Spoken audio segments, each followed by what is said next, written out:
Chả ai sợ em. Kinh thật, một cái tên rất là oách, nghe đến là cũng rất đáng sợ.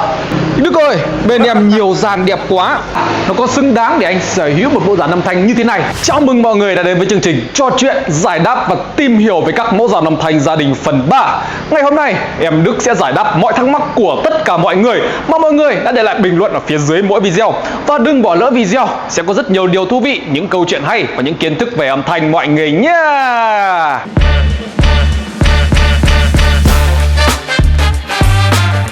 Và câu hỏi đầu tiên của một anh có nickname rất là hay: không sợ ai. Kinh thật, một cái tên rất là oách, nghe đến là cũng rất đáng sợ. Và câu hỏi của anh như sau: có dàn nào siêu VIP tư vấn cho anh? Phòng khách nhà mình khoảng 35 m², dàn cứ 30 triệu là quất, thiết kế đẹp, chỉn chu. Vâng, và khi tư vấn cho những người anh em giang hồ như này thì em Đức phải hết sức cẩn thận để làm cho anh hài lòng nhất.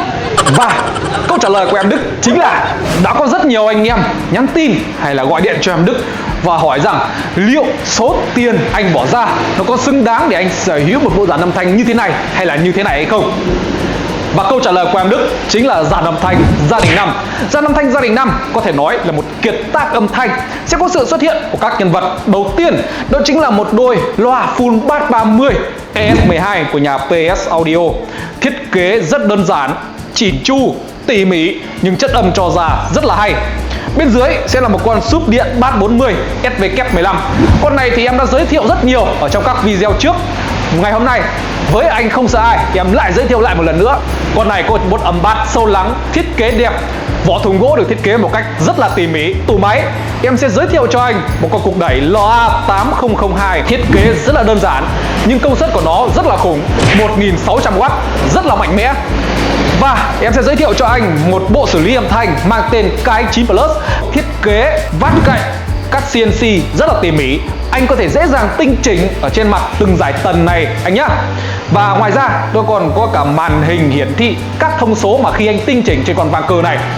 Một bộ micro VK7, một dòng mic quốc dân bên em Đức. Rất nhiều anh em săn đón, rất nhiều anh em yêu thích và đến đây luôn luôn câu hỏi đặt ra về bộ mic, đó chính là VK7 đâu cho anh xem với. Quản lý nguồn PC9 Pro. Đương nhiên em sẽ không thể nói gì nhiều về con PC9 Pro này nữa.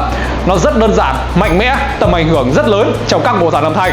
Và đó là toàn bộ về dàn âm thanh gia đình 5 mà em muốn giới thiệu đến anh. Không sợ ai. Đồng bộ PS Audio. Các thiết bị trong mẫu dàn âm thanh này thiết kế ra, cộng hưởng với nhau tạo ra một bức tranh tổng thể hài hòa để tạo ra một kiệt tác như thế này. Và bây giờ xin mời anh và mọi người thưởng thức chất âm đến từ dàn âm thanh gia đình 5.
Và vừa rồi em đã giải đáp thắc mắc cho anh không sợ ai về mẫu dàn âm thanh gia đình 5.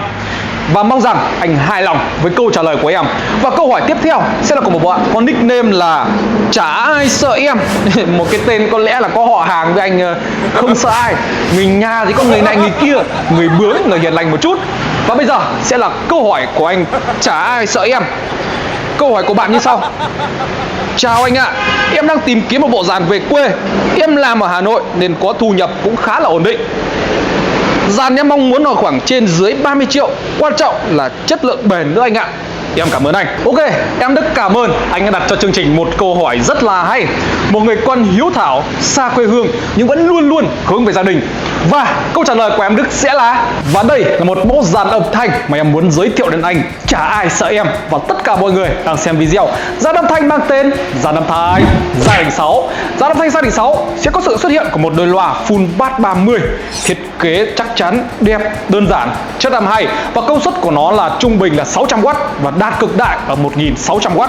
Bên dưới sẽ là một chiếc súp hơi GS115 có một thiết kế đồng bộ với đôi loa GS12 cho ra chất âm bass sâu lắng, uy lực khi chơi các bản nhạc mạnh remix. Bộ máy em sẽ giới thiệu với bác một cục đẩy 3 kênh LA2610, kênh 1, kênh 2 có công suất lên tới là 600W, các bác đánh thoải mái một đôi loa full, và kênh 3 lên tới là 1000W, đánh thoải mái một chiếc súp hơi như thế này. Bên trên đó là một chiếc vang số K800 Pro, giống như trong một đội bóng có một tiền vệ trung tâm để điều phối trận đấu thì con vang số này cũng như vậy, có một thiết kế rất là đẹp, effect ngọt ngào, bay bổng, rất là mềm mại. Bên trên đó là một chiếc nâng tiếng XT1000, con này thì có một thiết kế thì khá là bắt mắt, hiện đại, và những bản nhạc du dương tí tách thì không thể thiếu được một con XT1000 các bác nhá. Bên trên nó là một bộ micro VK7. Đây là một dòng mic quốc dân, củ mic nhạy, bắt sóng xa. Khi các bác cầm chiếc VK7 này hát thì không muốn rời tay khỏi bộ mic này, bởi vì nó quá hay, quá đẳng cấp. Và cuối cùng đó là một chiếc quản lý nguồn PC10 Pro. Khác với PC9 thì PC10 thiết kế rất là uyển chuyển, mềm mại, hiện đại, và tầm ảnh hưởng của nó thì cũng rất là quan trọng trong một bộ dàn âm thanh như dàn âm thanh gia đình 6 này. Và toàn bộ các thiết bị trong bộ dàn âm thanh này đều từ hãng PS Audio, chính hãng 100%, nguyên đai nguyên kiện. Các thiết bị được thiết kế để làm sao cộng hưởng tạo ra một bộ dàn âm thanh tuyệt vời như vậy. Và bây giờ em xin mời bác chả ai sợ em và toàn bộ mọi người xem video cùng thưởng thức chất âm thực tế đến từ mẫu dàn âm thanh gia đình 6 này nha.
Và câu hỏi cuối cùng trong chương trình ngày hôm nay cùng một anh có nickname là Đừng Có Bướng. Hôm nay thực sự là có rất nhiều anh em, không biết là có phải anh em giang hồ tụ họp với nhau để ngồi đưa ra những câu hỏi cho em Đức trả lời không. Và một cái tên nghe rất là khiếp sợ, rất là chất. Và đây sẽ là câu hỏi của anh. Đức ơi, bên em nhiều dàn đẹp quá, anh cũng đã tham khảo nhiều mà chưa ưng. Giờ nhà anh vừa làm gỗ, âm thanh trong nhà sẽ rất hay. Anh mong muốn có một bộ dàn không quá màu mè nhưng chất âm phải tốt. Tài chính tầm 35 triệu đổ xuống, thoải mái, thiết kế cho anh nhé. Vâng, và không gian nhà anh là một không gian lý tưởng để cho những anh em âm thanh như em Đức set up và lên cho anh những mẫu dàn âm thanh ok nhất. Và bây giờ sẽ là câu trả lời của em Đức cho anh Đừng Có Bướng. Đây là một mẫu dàn âm thanh mà em muốn lên cho bác Đừng Có Bướng. Một mẫu dàn âm thanh chất lượng để giải trí tại nhà. Và dàn âm thanh này mang tên Gia Đình 10. Gia Đình 10 sẽ có sự xuất hiện của một chiếc súp điện bass 40 SPK15 có một thiết kế màu trầm tính, mạnh mẽ, chất bass rất là uy lực, và có một đôi loa full bass 30 ES12, một mã cao cấp của nhà PS Audio, thiết kế mềm mại, chi tiết, đơn giản nhưng rất là tỉ mỉ và cho ra chất âm cực kỳ hay. Bộ máy em sẽ giới thiệu cho bác một con đẩy 2 kênh LA8002, tổng công suất con này lên tới là 1600W. Một con vang số K800 Pro, các bác nhìn con này rất là đẹp đúng không ạ? Tuyệt vời, chi tiết rất là sắc nét, từng đường nét rất là tỉ mỉ, gọn gàng và chỉnh chu, và cho ra được chiếc effect rất là bay bổng, ngọt ngào.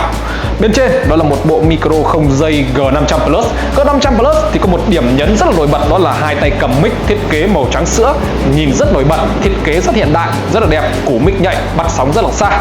Và cuối cùng đó là một chiếc quản lý nguồn PC9 Pro để bảo vệ các thiết bị trong dàn âm thanh. Và đây chính là câu trả lời cho anh đừng có bước. Ngoài ra, các thiết bị trên đây đều đồng bộ của PS Audio. Từng thiết bị đều được thiết kế làm sao cộng hưởng, tạo ra một bộ dàn âm thanh tuyệt vời như thế này. Bây giờ thì em xin mời tất cả các bác cùng thưởng thức chất âm đến từ dàn âm thanh Gia Đình 10 này nhá.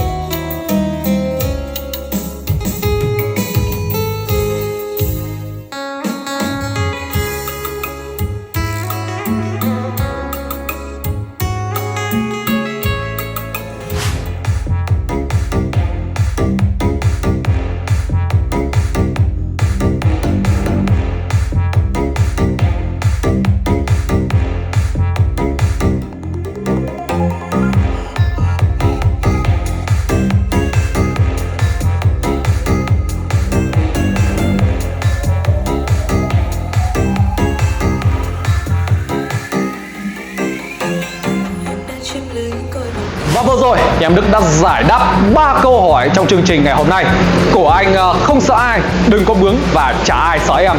Những cái tên nghe rất là chất, rất là đáng sợ, nhưng các anh là những người rất yêu âm nhạc và em Đức trân trọng điều đó. Và còn ai yêu thích video cũng như yêu quý em Đức thì hãy cho em Đức xin một lượt like, một lượt đăng ký kênh, cũng như bật nút chuông thông báo và không bỏ lỡ các video mới nhất của em Đức nhá. Và ai còn những câu hỏi gì thì hãy để lại bình luận ở phía bên dưới. Em Đức sẽ giải đáp mọi thắc mắc của tất cả mọi người trong các chương trình tiếp theo. Xin chào và hẹn gặp lại tất cả mọi người. Cảm ơn tất cả mọi người đã xem video. Đừng quên like, đăng ký kênh YouTube và mua các thiết bị âm thanh ủng hộ em Đức nhé.